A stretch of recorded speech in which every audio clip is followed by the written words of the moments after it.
down the block pretty much, and he's like, stop. I hit the car brake. He flies into the back of my seat because he's up in my little sister's high chair, who's like 2. His head's hitting the ceiling.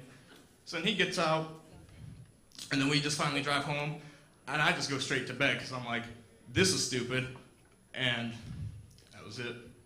I'm Brian Hawkins, and thanks.